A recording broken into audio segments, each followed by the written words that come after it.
video, we're going to do some operations with fractions, only with addition and subtraction with the same denominator. In previous videos, we talked about some fraction vocabulary. We've converted from improper to mixed and back from mixed to improper. We found the GCF, the LCM, and now we're doing operations with fractions. And I'm going to pin that fraction playlist right here. Let's look at example 1. We have 1/5 plus 4/5.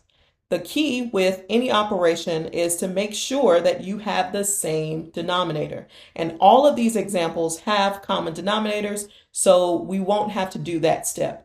But stay tuned because our next video will be operations with fractions with unlike denominators.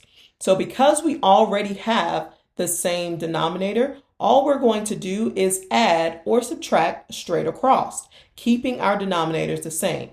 For example, with our first example, we have 1/5 plus 4/5. We're going to keep our denominator the same as 5 and then just add 1 plus 4, which is 5.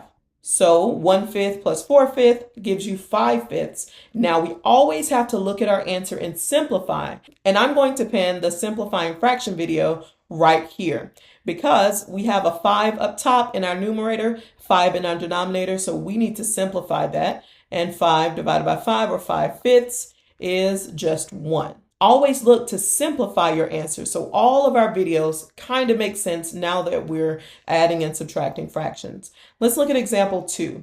We have 5/9 minus 2/9. Again, you're going to keep your denominator the same and then just subtract your numerators. 5 minus 2 is 3.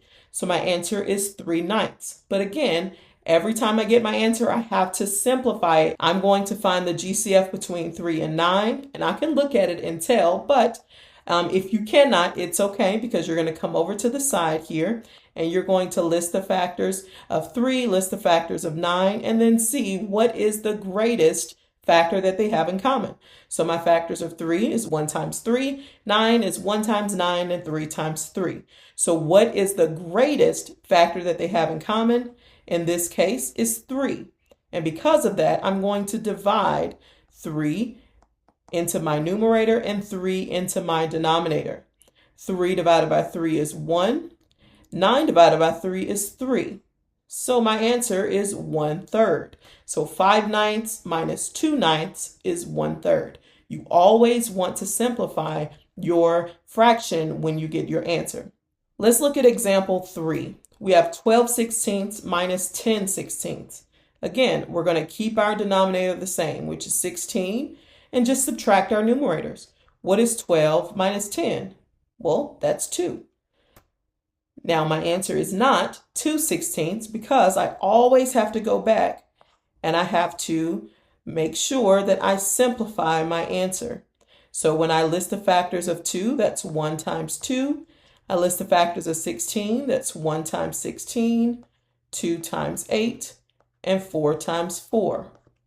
Now my question is, what is the greatest factor that they have in common? That is 2.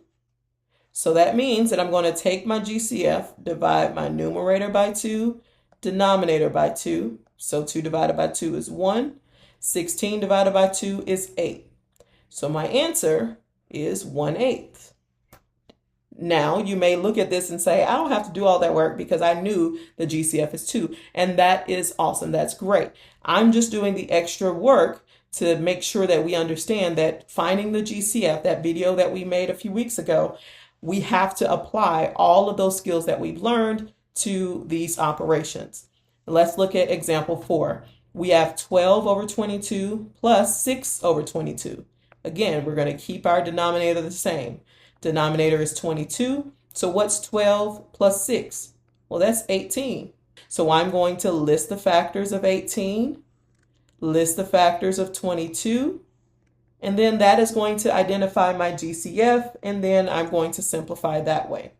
And when I list the factors of 18, that's 1 times 18, 2 times 9, and 3 times 6. When I list the factors of 22, that's 1 times 22, and 2 times 11.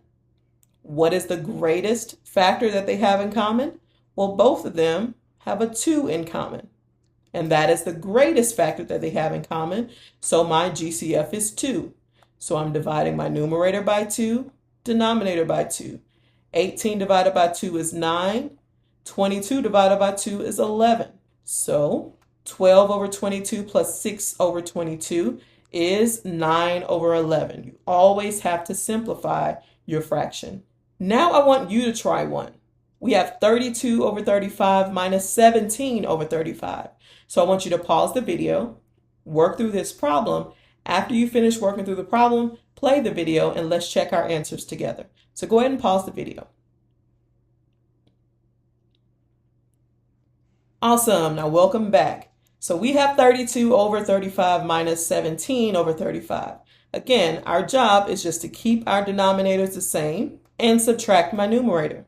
We have 32 minus 17. You're going to come over to the side and put 32 minus 17. Well, we know we have to borrow over here, so that 2 becomes a 12.